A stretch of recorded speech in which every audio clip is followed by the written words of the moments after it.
Hi all. അപ്പോൾ ഇന്നത്തെ ഒരു പുതിയ ഐറ്റംസ് ആയിട്ടാണ് കേട്ടോ ഞാൻ വന്നിട്ടുള്ളത്.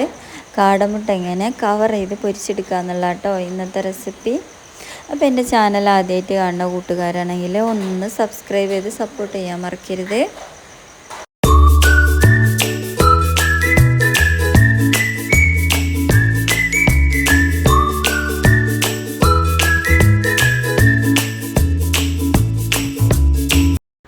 അപ്പോൾ ഇതാ ഇതുപോലെയാണ് കേട്ടോ ഉണ്ടാവുക. നല്ല ക്രിസ്പി ഉണ്ടാവും, ഇതിൻ്റെ ഉള്ളിൽ നല്ല സോഫ്റ്റും ഉണ്ടാവും കേട്ടോ. അപ്പോൾ അതിന് വേണ്ടിയിട്ട് ഞാനിവിടെ എടുത്തിട്ടുള്ളത് ഒരു പാത്രത്തിൽ കാടമുട്ട പുഴുങ്ങാൻ വേണ്ടി വെച്ചിട്ടുണ്ട് കേട്ടോ.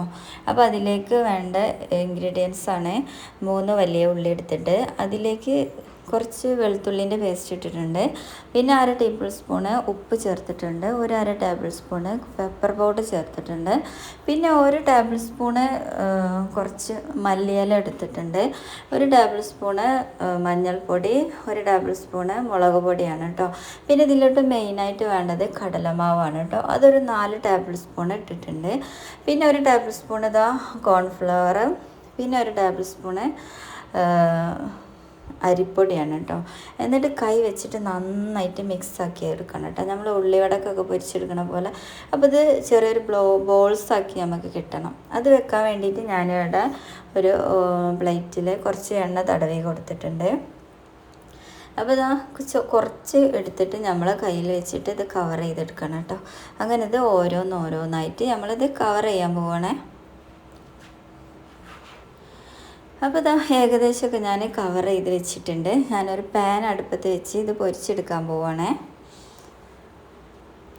അപ്പോൾ ഇതാ നമ്മൾ ഇട്ട് കൊടുക്കുമ്പോൾ നന്നായിട്ട് ശ്രദ്ധിച്ച് ഇട്ട് കൊടുക്കാനല്ല, ഞാനിത് നമ്മളെ കയ്യിൽ നിന്ന് വീണ് പോവും, എണ്ണയിലിട്ട് ചിതറിപ്പോവും. അപ്പോൾ വളരെ ശ്രദ്ധയോട് കൂടിയിട്ടാണ് കേട്ടോ ഇത് ഇട്ട് കൊടുക്കേണ്ടത്.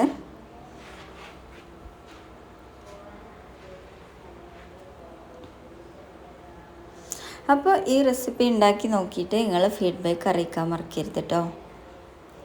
അപ്പോൾ ഇത് ഏകദേശം ഒരു വശം വന്നിട്ടുണ്ട്. അപ്പോൾ നമ്മളിത് തിരിച്ചും മറിച്ചൊക്കെ ഇട്ട് കൊടുക്കുകയാണ്.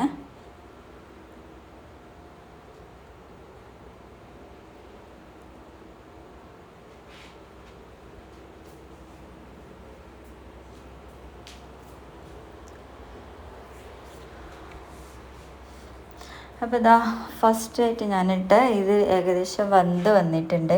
അപ്പോൾ ഞാനിതൊരു പാത്രത്തിലേക്ക് കോരി മാറ്റുകയാണ് കേട്ടോ. നല്ല ക്രിസ്പായിട്ടാണ് കേട്ടോ ഇത് കിട്ടിയിട്ടുള്ളത്. അപ്പോൾ ഞാൻ വീണ്ടും അടുത്ത സ്റ്റെപ്പ് ഞാൻ ഇട്ട് കൊടുക്കുകയാണ്. അതുപോലെ അതും ചെയ്തിട്ട് ഇട്ട് കൊടുക്കുന്നുണ്ട്. വളരെ സിമ്പിളാണ് കേട്ടോ, എളുപ്പത്തിൽ ഉണ്ടാക്കിയെടുക്കാൻ പറ്റും.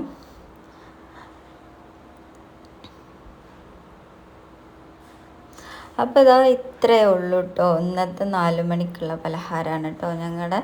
അപ്പോൾ എല്ലാവരും ഇത് ഉണ്ടാക്കി നോക്കിയിട്ട് ഇതിൻ്റെ ഫീഡ്ബാക്ക് അറിയിക്കാൻ മറക്കരുത്. അപ്പോൾ ഇത് നല്ല ക്രിസ്പിയും നല്ല സോഫ്റ്റും ഒക്കെയാണ് കേട്ടോ.